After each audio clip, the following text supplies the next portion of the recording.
નમસ્કાર દર્શક મિત્રો, સત્યડી ન્યૂઝમાં તમારું સ્વાગત છે. હું છું પૂજા. દર્શક મિત્રો, તમે મારી પાછળ જોઈ શકો છો જે ગંદકી તમને દેખાઈ રહી છે.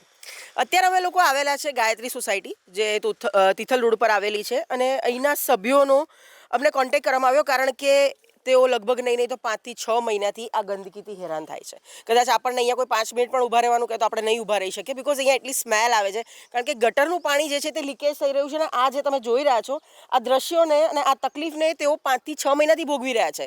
કે જ્યાં આપણે 10 મિનિટ પણ ન ઊભા રહી શકીએ, એ તકલીફ આ અહીંના રહીશો 5 થી 6 મહિનાથી ભોગવી રહ્યા છે. અનેક વાર એ લોકોએ રજૂઆત પણ કરી છે, ફરિયાદ કરી છે. કદાચ કોઈ ભૂલચૂકમાં કોઈ આવી જાય છે, જોઈ જાય છે, પરંતુ રિઝલ્ટ જે મળવું જોઈએ તે હજી સુધી નથી મળ્યું. અને આખરે અહીંના જે સોસાયટીના રહીશો છે તેઓ હાલ આપણી સાથે જોડાયા છે. કારણ કે આ જે જગ્યા જે પાછળ તમે જોઈ રહ્યા છો તે તેઓના ઘર છે, અમુક લોકોના કિચન છે, બેડરૂમ છે. એટલે હવે રોજ જ્યારે અહીંયા રહેવાનું અને આ તકલીફને રોજ સહન કરવાની આપણે પણ સમજી શકીએ છીએ કે કેટલી તકલીફ થતી હશે. આપણે અહીંના રહીશો સાથે વાત કરીએ કે શું પરિસ્થિતિ છે. કાકા, તમારું નામ કહેશો? હા, નરેન્દ્ર પંડ્યા. શું તકલીફ છે અહીંયા અને શું પરિસ્થિતિ છે? હા, હવે આજે અમારી આ જે બે આ મકાનો પાછળ દેખાય છે અમારા છે. અને આ બાજુ જે ગંદકી થાય છે એ સ્પેશિયલી તમે જુઓ તો RM રેસિડન્સીમાંથી RM ડ્રીમ્સ છે, RM ડ્રીમ્સની જ છે.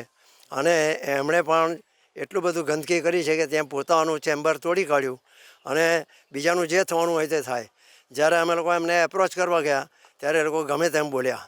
બીજા નંબરમાં એક બીજો પોઈન્ટ એવો છે કે આને જિલ્લા પંચાયત સંભાળે છે કે વલસાડ નગરપાલિકા સંભાળે છે, એ બંને જણા હાથ ઊંચા કરે છે.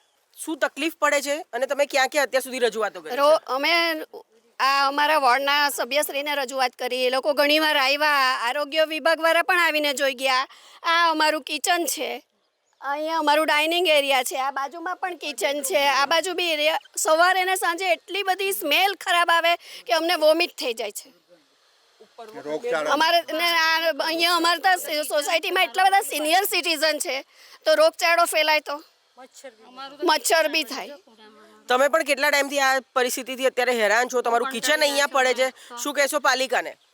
નથી, આ જો અમારું તો બોરિંગ પણ છે, બાજુમાં જ બોરિંગ છે, મિક્સ થઈ ગયું તો શું કરવાનું? અમારે રોગચાળો જ ફાટે ને. આજે કેટલા વખતથી કઈ કઈને આ સામે બોલે છે, જવાબ આપે. રાત્રે અમે ફોન કરીએ તો ગમે તેમ બોલે મને. પછી અમારે શું કરવું? કારણ કે બોરિંગમાં જો થઈ ગયું તો આ તો રોગ થાય અમને. બાજુમાં જ છે બોરિંગ મારું, તો મિક્સ થઈ ગયું તો શું કરવાનું? કારણ કે જમીનમાંથી જ પાણી આવે. બેન જે મેં જે પ્રમાણે એમને કીધું તો કે મારાથી કઈ નહીં થાય, હાથ ઊંચા કરી દીધા. મને રાત્રે ફોન કરેલો, એમને ના પાડે અમારાથી નહીં થાય, કે જે થાય તે કરી લો. કેટલો ટાઈમ થયો અને તમે કઈ કઈ જગ્યાએ અત્યાર સુધીમાં રજૂઆત કરી ચૂક્યા છો? 6-8 મહિના તો ફિક્સ થયા. અને આમ બી દર સિઝનમાં બી અહીંયા ભરાવો રહે જ ને. એટલું ગંદી ખરાબ હવા આવે કે શ્વાસ બી નહીં લેવાય. અમે સામે યોગા ક્લાસમાં બેસીએ ને તો પણ એટલી ખરાબ સ્મેલ આવે કે બેસાય જ નહીં. ચોમાસામાં અત્યારે જો આ પરિસ્થિતિ છે તો ચોમાસામાં આ જગ્યા પર શું પરિસ્થિતિ હોય છે? તળાવ જેવું ભરાઈ જાય, અંદર ભેંસ બેસી રહે, એકદમ સ્મેલ આવે, બહુ ખતરનાક. અંદર ભેંસ આવે એટલે તો પછી હાલત ખરાબ થઈ જાય. 3-4 વર્ષની પાણી તો કઈ કઈ જગ્યાએ તમે રજૂઆત અત્યાર સુધી કરી ચૂક્યા છો અને ત્યાંથી શું જવાબ આપ્યો તમને? આ અમારા આરોગ્યમાં કીધું. અમે કાલે કે પરમ દિવસે જ અમે આ ચીફ ઓફિસરને પણ આપી આવ્યા છે, એ લોકો મળ્યા નથી. એપ્લિકેશન આપી આવ્યા છે, પાછી આપી આવ્યા છે. 2 મહિના પહેલા આપણે એમને આરોગ્ય વિભાગના જે ચીફ ઓફિસર છે એમને રૂબરૂ મળી આવેલા ને ગઈકાલે અમે 2 દિવસ પહેલાં એમને લેખિતમાં પાછી આપી છે. તો એમણે કીધું કે સોમવારે ને ગુરુવારે જ મળશું, એટલે એમ કે ત્યારે જ તમારે મળવાનું. પણ અમે લેખિતમાં એમને ક્લાર્કને ઇન્વર્ટ કરી દીધી છે. જે અમારી કમ્પ્લેન હતી તે ઇન્વર્ટ કરી લીધી છે લોકો. આશીષભાઈ વોર્ડ નંબર ચડાવ્યું આવે પણ પછી કંઈ થતું નથી. એ લોકોથી બી વારંવાર કે ખબર જ નથી પડે, બસ હાથ ઊંચા કરી મૂક્યા. અમે ક્યાં સુધી આટલી બધી તકલીફ સહન કરીએ? હા, અહીંયાથી છે ને તે બધાની ડ્રેનેજ લાઈન જાય છે, આ લોકોની જાય છે, આદિનાથ વાળાની, આદિનાથ, આ બધી આદિનાથ વાળાની જાય. એ લોકોએ તો એ લોકોનું ક્યોર કર્યું છે થોડા મહિના પહેલા. બરાબર. તેની પણ મેં બહુ રજૂઆત કરેલી. ત્યારે જ મારું બોરિંગ બી બગડી ગયેલું. ત્યાર પછી એ લોકોએ ક્યોર કર્યું. હવે આ લોકોનું બાકી છે. એ લોકોએ હાથ ઊંચા કરે. કઈ? આ RM ડ્રીમ્સ. વારંવાર રજૂઆતો કરી છે પાલિકામાં પણ ચીફ ઓફિસરને પણ તેઓ મળવા ગયેલા હતા, પરંતુ હજુ સુધી આ જે તકલીફ છે 6-8 મહિનાથી આ તકલીફ છે અને એનો કોઈ નિકાલ નથી આવ્યો.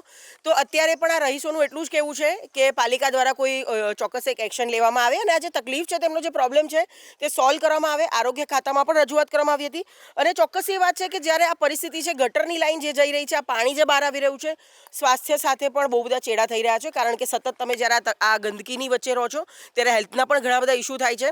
તો અહીંના રહીશોની એટલી ડિમાન્ડ છે કે જલ્દીથી જલ્દી આ જે એમનો પ્રોબ્લેમ છે તે સોલ્વ કરવામાં આવે.